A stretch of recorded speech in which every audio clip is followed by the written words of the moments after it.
नमस्कार, मी आमिर गद्रे. तुम्ही पाहताय पुढारी न्यूज. बुलेटिनच्या सुरुवातीला एक मोठी आणि तितकीच एक्सक्लुझिव्ह बातमी आहे. राजकीय सत्तेसाठी महाराष्ट्रापासून शेकडो किलोमीटर दूर मंदिरात केल्या जाणाऱ्या शत्रुविजय यज्ञाची. होय, महाराष्ट्रातले नेते राजकीय इच्छा आकांक्षेच्या पूर्ततेसाठी मध्य प्रदेशातलं बगलामुखी मंदिर गाठतायत आणि तिकडे शत्रुविजय यज्ञ करतायत. स्मशानानं वेढलेलं हे मंदिर नलखेडा गावामध्ये वसलंय आणि विशेष म्हणजे या मंदिराबाहेर पार्क केलेल्या महाराष्ट्रातल्या गाड्या पुढारी न्यूजच्या कॅमेऱ्याने कैद केलेल्या आहेत. पाहूया महाराष्ट्रातल्या नेत्यांचं एक मोठं गुपित उघड करणारं हा स्पेशल रिपोर्ट. एक ना एक अनेक अडचणी राजकारणाच्या आयुष्यात येत असतात आणि अशा अडचणी कितीही प्रयत्नांती सोडवण्याचा प्रयत्न केला तरी जी 10%, 20% जागा उरते, जिथे प्रयत्न कदाचित कमी पडत असतील असं त्या राजकारणाला वाटतं, तेव्हा त्यांच्यासाठी ज्या जागा असतात जिथे जाऊन ते आपल्या श्रद्धेद्वारे परिणाम घडवून आणण्याचा प्रयत्न करतात. मग ती मंदिरं असतील, मठ असतील किंवा बगलामुखी मातेचं मंदिर असेल, जे माझ्या मागे इकडे नलखेडा गावात आहे.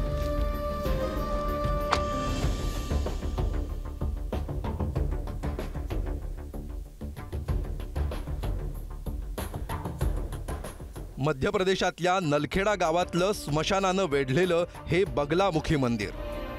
कोणाचं ऐश्वर्य प्राप्तीसाठी अनुष्ठान सुरू आहे, तर कुणी नोकरीतल्या बढतीसाठी होम हवन करताय, तर कुणी शत्रू विजयासाठी यज्ञ करण्यात गुंतलाय. मंदिर जरी मध्य प्रदेशातलं असलं तरी या गर्दीत महाराष्ट्रातनं आलेल्यांचाही भरणा आहे. हा घ्या त्याचा जिवंत पुरावा. मंदिराबाहेर पार्क करण्यात आलेल्या MH पासिंगच्या गाड्या. जेव्हा पुढारी न्यूजनं या मंदिराच्या पुजाऱ्यांशी संवाद साधला तेव्हा एक धक्कादायक वास्तव उजेडात आलं. ते म्हणजे शत्रुविजय यज्ञ करण्यासाठी महाराष्ट्रातले राजकारणी ही बगलामुखी मंदिराची वारंवार पायरी चढतात. वर्तमान स्थिति में महाराष्ट्र से लोग आ रहे हैं, चाहे आप मैं पार्टी विशेष का नाम नहीं लूंगा, सभी पार्टी के लोग आते हैं जो सनातन धर्म में आस्था रखते हैं, वो सभी लोग आते हैं, उनको रिजल्ट भी मिलता है. मान लो जो 10 से 20 वर्षों में जो उनको रिजल्ट मिलने वाला है वो कुछ समय में माँ दे देती है. आपल्याला थेट पक्षांची नावं याच पक्षातून आले, हेच नेते आले असं आपण म्हणू शकत नाही. आपल्याला ज्या प्रतिक्रिया मिळालेल्या आहेत आणि लोकांशी इकडे जेव्हा बोलणं झालं त्यातून मिळालेल्या माहितीनुसार काही इंडिकेशन मिळतात. हे इंडिकेशन आपल्याला शेवटी जोडावे लागतात. त्यातून जे चित्र उभं राहतं ते असं की महाराष्ट्रामध्ये आता राजकीय सुंदोपसुंदी प्रचंड वाढलेली आहे. अजित पवार नाराज असतात, राष्ट्रवादी राहते की नाही, अजित पवार शरद पवारांना जाऊन भेटत असतात. तिकडे एकनाथ शिंदेचे मंत्री सुद्धा नाराज आहेत अशी चर्चा. एकनाथ शिंदे किंवा शिंदेची शिवसेना आणि भाजप यांच्यामधले वादविवाद, अशा अनेक गोष्टी आहेत आणि यामुळे महाराष्ट्राचं राजकारणाचं चित्र धूसर आहे. अशा अवस्थेमध्ये लोकसभा निवडणुका आहेत, विधानसभा निवडणुका आहेत. त्यावेळी किमान जे फुटलेले पक्ष आहेत त्यांच्यावरती सर्वात मोठा दबाव असणार आहे की आपल्याला आपलं अस्तित्व सिद्ध करून दाखवायचं आहे. उदाहरणार्थ राष्ट्रवादी अजित पवार गट असेल तर त्याला जास्तीत जास्त जागा मिळवायच्या आहेत आणि महायुतीतलं स्वतःचं स्थान मोठं करायचंय, कारण अजितदादांना मुख्यमंत्री करायचंय.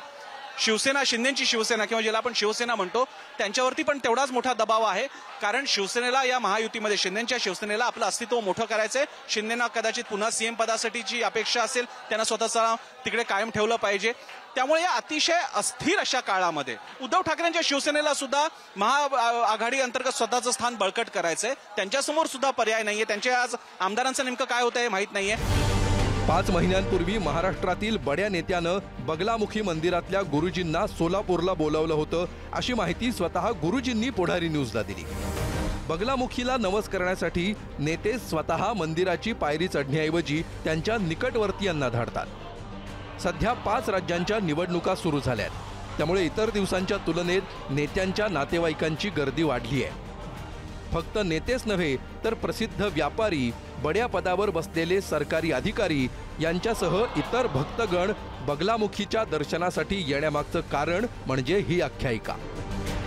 सर्वप्रथम तो हम ये कहेंगे कि माँ बगलामुखी माई के बारे में जानना अति आवश्यक है. माँ बगलामुखी 10 महाविद्या होती है, जिसमें से 8वां स्थान माँ बगलामुखी का है, जो स्वयंभू के रूप में यहाँ पर है. और महाभारत में ही पांडव लोग यहाँ आए थे, तभी से ये प्रणाली चलती आ रही है कि किसी भी क्षेत्र में विजय प्राप्ति के लिए अनुष्ठान होता है, चाहे राजनीतिक हो, चाहे व्यापार हो, चाहे कोर्ट केस हो, चाहे शत्रु पीड़ा हो या किसी के द्वारा कोई तंत्र या नकारात्मक ऊर्जाएं कर रखी हो, उन संपूर्ण तंत्र को नष्ट करने के लिए बगलामुखी जो काली मिर्च है, पतंगिरा मंत्र है, साबर मंत्र है, खड़गमाला मंत्र है, मंदार मंत्र महालक्ष्मी के लिए अति प्रभावशाली है बगलामुखी मूल मंत्र, जो अनेक राजनेता या कह सकते किसी भी क्षेत्र में हम राजनीतिक विषय हो सकता है, चाहे व्यापार हो, कोई भी विषय हो, उसके लिए लोग देश विदेश से लोग यहाँ अपने अनुष्ठान पूजन के लिए आते रहते हैं। उद्योगपति हो, राजनेता हो, सिविल सर्वेंट हो, सरकारी सेवक हो, ऐसे बहुत सारे लोग आते रहते हैं अपनी इच्छा पूर्ति के लिए। किस तरीके की अपेक्षाएं होती है? मतलब बाकी के मंदिरों में भी तो जाते ही हैं, जैसे कि महाराष्ट्र में मुंबई में सिद्धि विनायक है, यहाँ पे आने का क्या महत्व है? होता क्या है कि मंदिर तो कण कण में परमात्मा विराजमान है, आप प्रणाम कीजिए, लेकिन किसी एक स्थान की आवश्यकता होती है, क्योंकि घर पे पूजन करते तो ये तो शमशान में होता है, घर पे तो शमशान नहीं हो सकता, तो उसके लिए लोग विशेष यहाँ आते हैं। सत्तांतरापूर्वी एकनाथ शिंदेंनी कामाख्या देवीच्या आसाममध्ये बसून सगळी व्यूहरचना आखली। आसाम सोडताना आणि मुख्यमंत्री झाल्यानंतर असं दोन्ही वेळा शिंदेंच्या शिवसेनेनं कामाख्या देवीचं दर्शन घेतलं।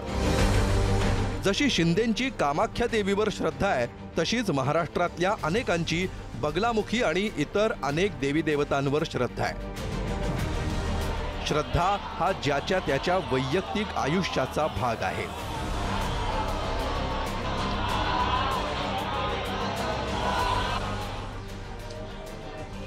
तर या बगलामुखी मंदिराच्या या परिसरात जिथे होम हवन यज्ञ याग होत आहेत, विविध प्रकारची अनुष्ठानं होत आहेत, तांत्रिक मार्गाच्या माध्यमातून इकडे विशिष्ट फलप्राप्तीसाठी अशा प्रकारची अनुष्ठानं होत आहेत। याचा लाभ कसा मिळतो, त्याच्या मागचा कार्यकारण भाव काय, हे प्रश्न इथे गैरलागू ठरतात, कारण हे श्रद्धेचं क्षेत्र आहे। जिथे श्रद्धा तिथे तर्काला श्रद्धेकडनंच प्रवेश दिला जात नसतो, त्यामुळे तर्काद्वारे प्रश्न आपण विचारू शकतो, उत्तरं पटायची जबाबदारी ज्याची त्याच्यावर असते। एक मात्र नक्की की राजकारण असो, उद्योग कारण असो, सरकारी सेवा असो किंवा महत्वाकांक्षेचं कोणतंही पद असो, जिथे पदासाठी अभिलाषा आहे, प्राप्तीसाठी अपेक्षा आहे, इच्छा आहे, तिथे मात्र जेव्हा नेहमीचे प्रयत्न थिटे पडतात, तिथे अशा मार्गांचा प्रारंभ होतो।